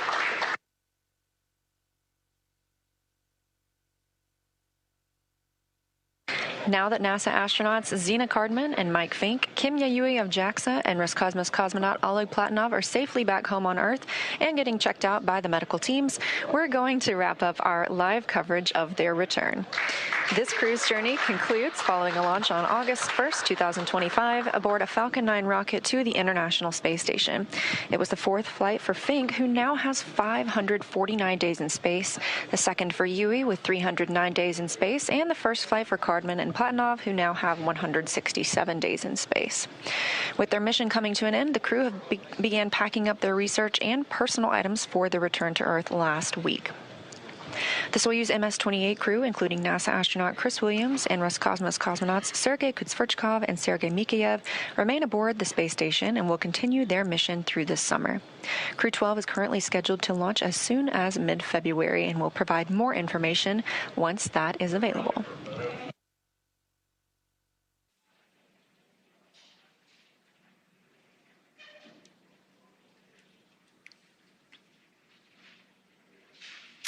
Great news for Crew 11. They are home. The journey back began yesterday, about 13 hours ago, when they closed the hatch to Dragon and undocked from the International Space Station at 12:29 p.m. Pacific, 3:29 p.m. Eastern. Now, during this time, the spacecraft performed a number of maneuvers in preparation for re-entry to the Earth's atmosphere, with final splashdown occurring off the coast of San Diego, California, on time at 12:41 a.m. Pacific, 3:41 a.m. Eastern. And just a little less than an hour following splashdown, we saw Zena, Mike, Oleg, and Kimia make their way out of Dragon and into the recovery ship's medical facilities, safe and sound. We just had some great words here in Mission Control from NASA Administrator Jared Isaacman, and we are still monitoring the crew as they continue their journey back to home. So after the checkouts on the ship, the crew will be flown to a local hospital for continued monitoring and checkouts using additional medical equipment not available aboard the space station. As NASA's Chief Health and Medical Officer J.D. Polk discussed last week, the crew member is stable and we were able to monitor their condition in orbit, but we want to take advantage of resources on Earth to provide the best care possible. NASA maintains relationships with local hospitals to ensure readiness for any post-landing needs, and for this return, we are utilizing that option as part of our normal preparedness process. Afterwards, the crew members will take a NASA plane for the short flight back to Houston. They'll then be reunited with families to bring an end to this mission. Thank you, as always, for joining us for the coverage of Splashdown for Crew 11. Excuse me. Remember to follow SpaceX on X and NASA Online on social media for updates. Pardon me. Here we go. For updates for the very latest on crew and cargo flights to and from the International Space Station. That's it for us here at SpaceX Hawthorne. Go Dragon and go Crew 11. And we'll continue to share the progress of the crew on social media as they travel back home. We also have a post-splashdown news conference coming up at 2:45 a.m. Pacific time, 5:45 a.m. Eastern time, where leadership will share the latest updates as we conclude this mission. From all of us at NASA and SpaceX, it's been an honor. Thanks for joining, and welcome home, Crew 11.